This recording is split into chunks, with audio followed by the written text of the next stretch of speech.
It is a big lie for the ADC to say that they are determined with whatever that comes their way after P2B and Kwankwaso defection to the NDC. Please, I would love you to pay a serious attention to this video and watch it to the end. If this is your first time coming across our channel, welcome to NAIJA Prince News Extra, where we talk about politics and where trending news delivered unfiltered. Did you expect this realignment in just a short space of time? Just a couple of days ago, we're talking about Kwankwaso joining the ADC, and now we have both Kwankwaso and Obi moving away. Thank you. Welcome, everybody, listening to us right now. The possibility was always there because we knew that there was something cooking, right? And eventually, when it happened, it was not a big shock to us because ADC is not about individual. It's about a collective resolve of people to make sure they take over the government of the current government. So it wasn't a shock to us, and we have the resilience to handle anything that comes our way at this point in time because we're determined to give it all. Your group was saying anywhere Obi goes, that's where you go. What are your thoughts about this realignment?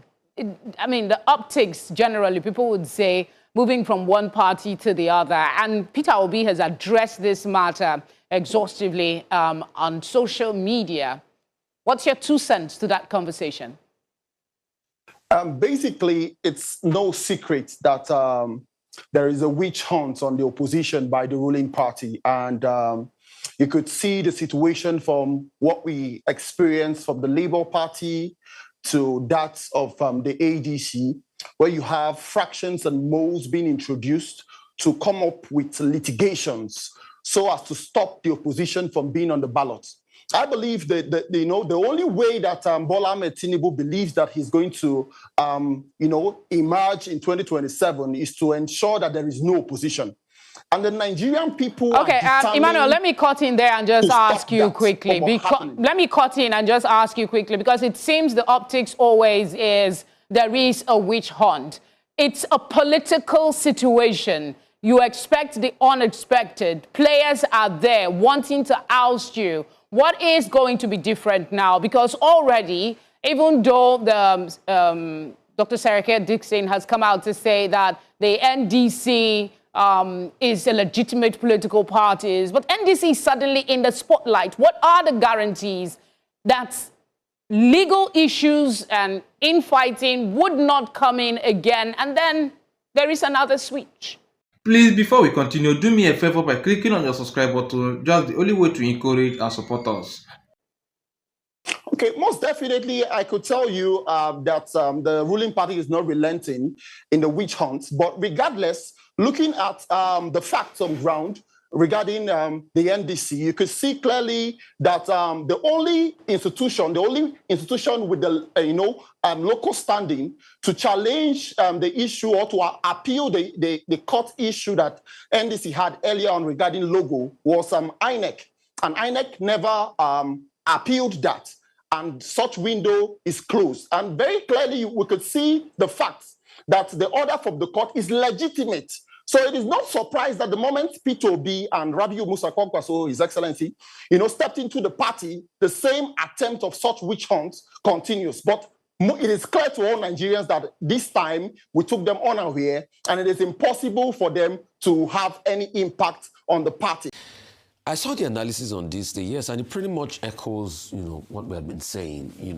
The path to presidency for Obi is quite going to be narrow, because votes will be split across board. Atiku Abubakar definitely will get some votes. It will be split across board.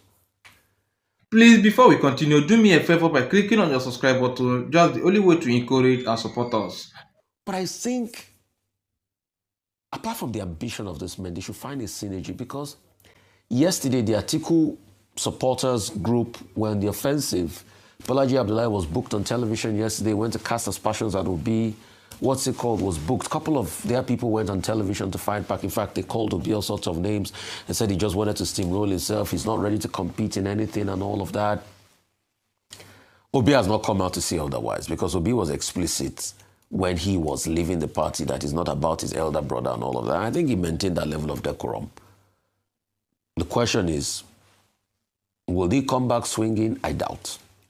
Maybe some of his surrogates might come back swinging.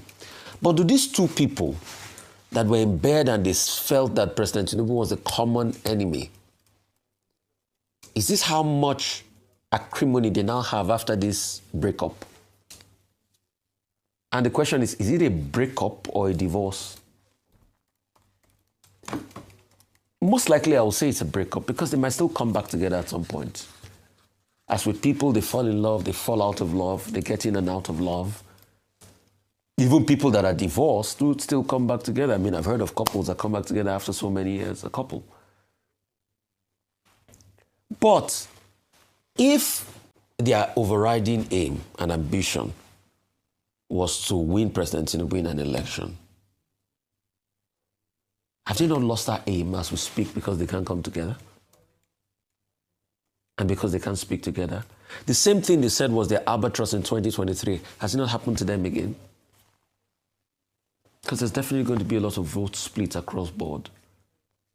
But don't also forget that President Tinubu is the incumbent this time around. Like I said yesterday, he's an incumbent that knows how to use power for his own political gains, not necessarily to better the lots of the people, because we've seen a lot of poverty, deprivation, and all of that under his tenure. Not to say that there was no case of poverty before him, but it's been about him and his friends largely. You can see that in their award of contracts and things like that. So if they say they want to fight for the people all of a sudden, and they are doing this, then what's the way forward for them? Bolaji Abdullahi all of a sudden comes out to say that Obi doesn't even know the manifesto. He doesn't even like to have the manifesto conversations and everything. The question is, does he even know the manifesto of the ADC? So the path is going to be narrow, but we'll see how it pans out. All of this just remain in the realm of political calculation. The next point, I'm very curious about this new NMPC deal. The PDP, the ADC, and all of that. Now, in the case of the ADC, what we have seen, Mr. Peter B, Dr. Kwankwanso joining that particular party, the NDC. Yes, it has changed the momentum in the NDC. That's the Nigeria Democratic Congress, led by Senator Seriake Dixon. Now the NDC has suddenly become the beautiful bride. But what I see in that is that, look, Nigeria is a very interesting country.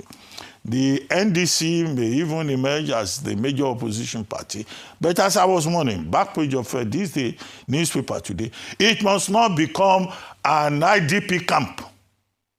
That is a camp for internally displaced politicians. Yesterday I said the population, the membership register has grown to about 9.4 million. As of this morning, it has gone beyond 10 million. So all kinds of internally displaced politicians are running to the IDP camp that the NDC is likely to become. As for people saying the party doesn't have a manifesto, yes, it has a website where it's saying, you know, service to the people, rule of law, agriculture, transportation. But these are epigrammatic slogans that every political party will come up with. The NDC must engage the people, apart from making sure that it doesn't become an IDP camp, at the level of ensuring that it has a basic contract with the Nigerian people. And I think that the NDC emerging is a wake-up call for the ruling party, the APC, even if everyone in the APC has made an attempt to just dismiss the party. And as I said yesterday, President Tinubu playing rose garden politics, showing strength, stability, and confidence, and appearing calm. But what it means is that the opposition cannot be suppressed in this country. If you close them down in ADC, you try to close them down in the PDP, of course, they will show up somewhere else. And our expectation is that the political contestation ahead of the 2027 process would be competitive, and that the people will have the opportunities to choose, and to choose wisely, because that is what democracy is all about, and not that they are presented with a fair accompli. There will be more interesting episodes ahead, not just this, but I think that both Peter Obi and Kwankwaso, they brought a different kind of heft, pace, momentum to the NDC.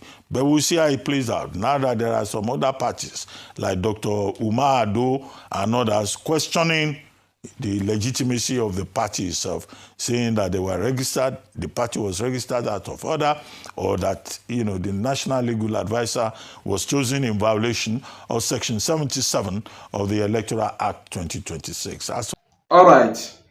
The part that I want to address mostly is the one that the Gomez or Gomez Wall is saying. Yes, where he said that the ADC are determined, in any outcome before now.